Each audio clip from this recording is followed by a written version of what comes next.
you could do until you're in that situation. And unfortunately and fortunately, because I'm honest, I know back in the day, I used to look at some of my girlfriends like, it couldn't be me. You never know if it could be you. But listening to Jodine before when you was on our other show, I had got a newfound revelation of all of this. Just because I never was in it, I didn't understand it. And I know I'm not quick to judge anymore with people who I think might have been in something. It's like when they say, have you walked in their shoes? You never know what they dealing with on a daily basis. So why would you want to put someone down? And this leads me to this question, Lynetta. Yes. Who are the victims? Who are the victims of domestic abuse? Well, the victims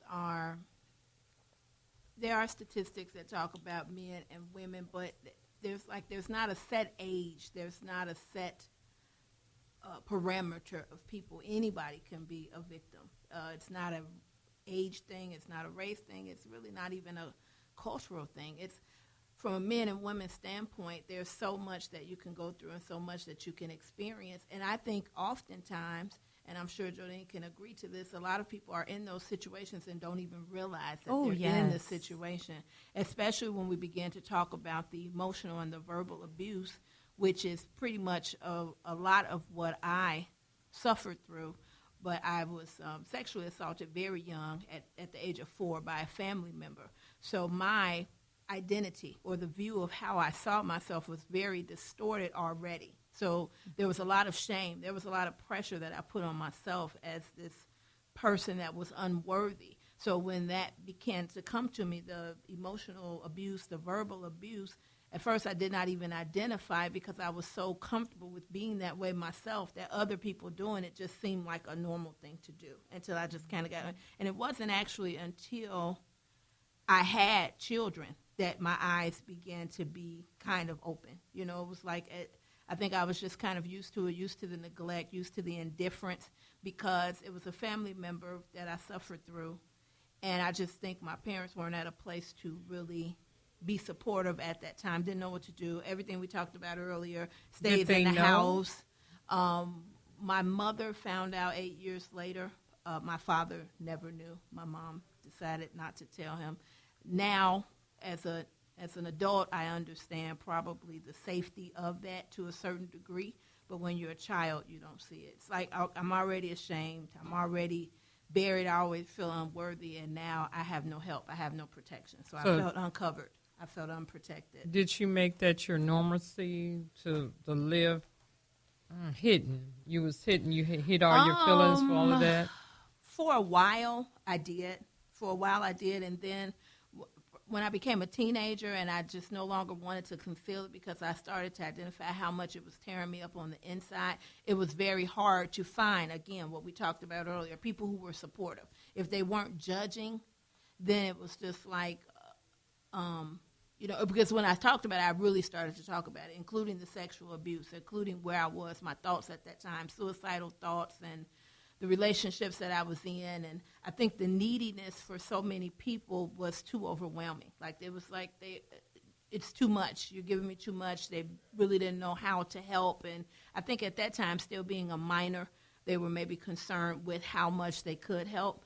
So, but it only perpetuated and it grew. So as I became an adult, it was just like more and more and more. But then, like I said, and I think because I had a daughter, that's when I became very cognizant. My first child was a girl, and I didn't want her to suffer through the things that I went through, which is what promoted me to start getting help or to start identifying really what the root of the issue was and seeking that out. Yeah, talk to, and I love what you said, but at a point, I know you felt alone, and in some cases you felt maybe that, somehow you deserve this or somehow something was against you. Talk to a young lady right now, because there's someone out there listening that needs to hear that it's not their fault. Yes.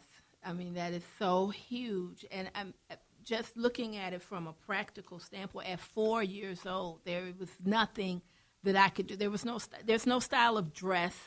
There's no provocative stance. There's nothing at 4. You're vulnerable. I mean, you're a baby. You're innocent. Mm-hmm. If this is happening to you or has happened to you, you were robbed of something that's very tender, very awesome that God gave you, and it's not your fault.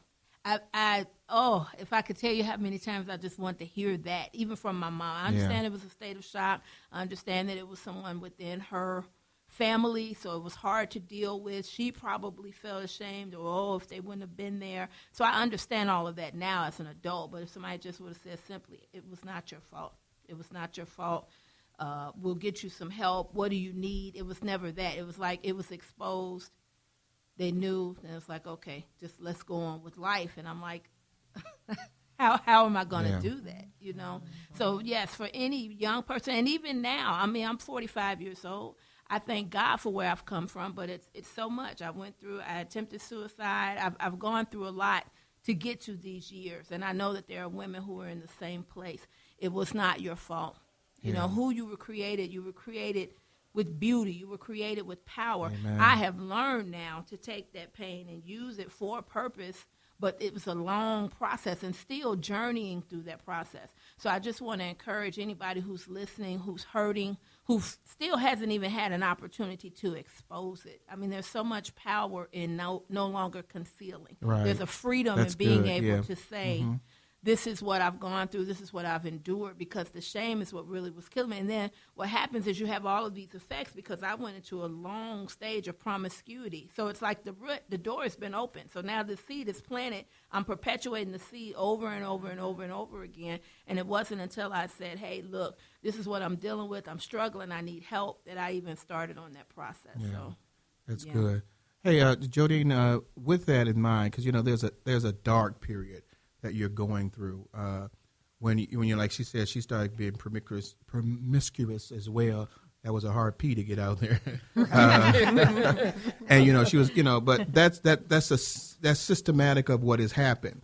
You perpetuate exactly what happens to you, because you just, even though you didn't like it, it just seems like it's normal. You go forward. There's a young lady, or there's someone out there, you know, she was able to make it through.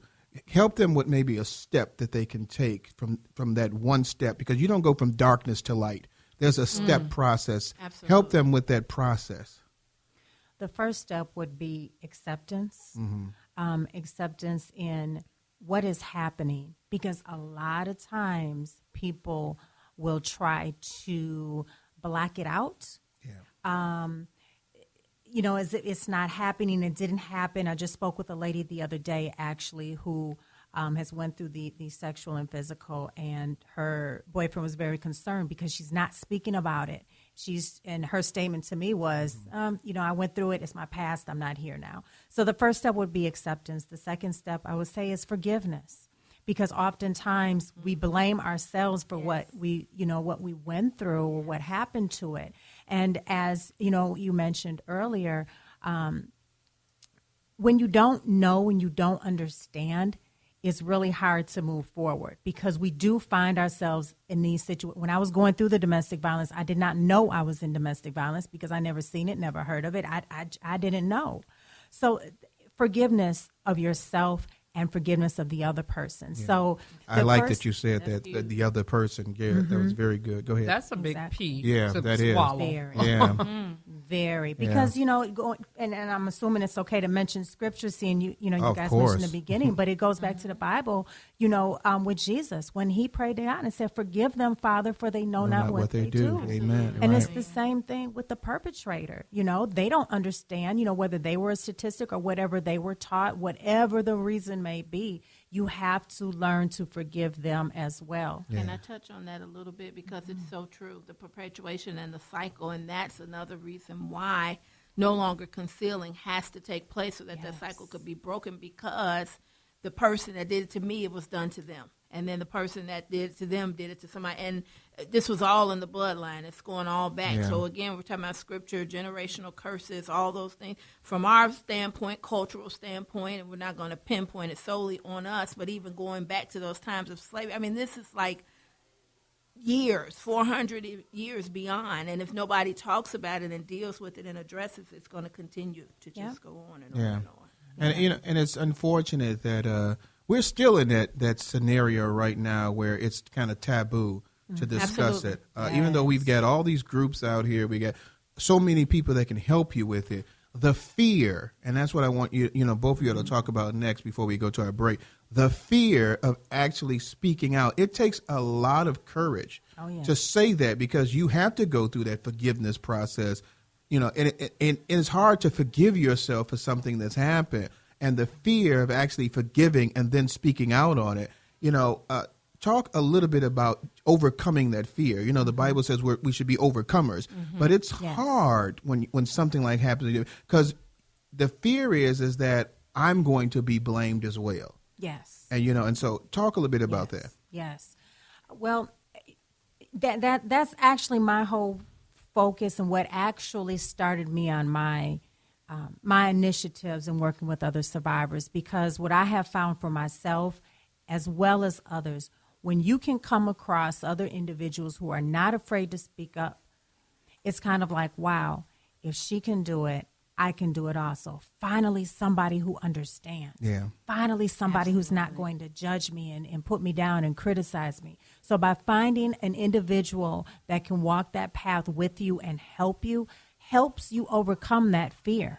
Yeah. So it's as simple as that. Yeah. It's great to have a networking team, a support team, of not saying that everybody that's supporting you have to have been through it, but on both ends to have someone that's just could be the silent member that will help support you. Just say, I just need to be in your ear. I don't need for you to say anything, but if I need to lash out and cry, just be there for me. Yes. Yeah. Yes, because everybody's at different strength levels. As you mentioned earlier, you didn't understand it at first, until the last show, and you're someone who would be great, even though you don't understand the dynamics in the background. However, you are a strong woman.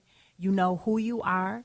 You have a lot of gifts within inside you that you can pour into other victims and survivors to help get them to where they need to be. Yeah. Like it says in the Bible in Titus, the older women, teaching and helping the younger women. Well, at least they used to. Yeah. It's a different world out there now. Yeah. We hope they're still out there teaching. I mean, we've got some wonderful women here that help with teaching out as well. We have to become them. But you know what? Let me clarify that. The older women, like us, me going on 50 plus, we don't mind helping the young ones. The young ones don't want help. They know everything. They don't want to listen to you. You just want to grab them and say, girl, if I could get to you. But see, they don't want me mentoring because I'm and in some cases, you do need some tough love. You have to know the person that you're talking with, and some of them you have to be tough and upfront, and some of them you have to be nurturing. And so you've got to know that. And we do live in a society now where, not only women, but of course men have always been hard-headed. That they don't want to listen. They think they know everything. And unfortunately, sometimes they've got to fall down before you can pick them up. And you would hope that not be the case. You don't want someone to have to fall down. I'm trying to lead you away from a pathway. You don't need to go in that pathway to know that it's wrong. And unfortunately, we do have a society where kids are now thinking, you can't tell me anything. And we don't want them to go into an abuse situation. Absolutely. But you need to know the telltale signs of what can happen. And so you can be prepared if this happens to someone or it happens to you, one, that is not your fault, and two, that there's help out there for you. That's right. And so even though they're not listening, it should never stop you from speaking. Yeah, absolutely. I don't care if it goes in an ear. They say out in one ear, out the other. Mm-hmm. I still believe that if it goes in that ear enough, it'll stop somewhere. Yeah. And that person will be able to hear what you've got to say. Young ladies out there, you don't have to go through a terrible situation to know that it's something you don't want to go through. Absolutely. And so I thank the young lady who called. I really miss Tracy right now because Tracy does all my things of sending things out and stuff like that. Hey, we're finna take a commercial break right now. We've been talking to some extraordinary ladies about domestic violence. We'll be right back after these commercial breaks.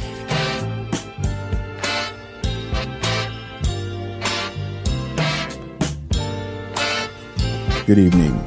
This is Reverend Rick McCain with something you should know. Most of us, when we were young, we never thought about our future or planning for it. We just enjoyed every day, and like most, we let the chips fall where they may. However, now that some of us have reached the AARP age, we are more concerned and in some cases very apprehensive about our golden years of retirement. We have some insecure feelings about our health insurance, retirement benefits, and there are commercial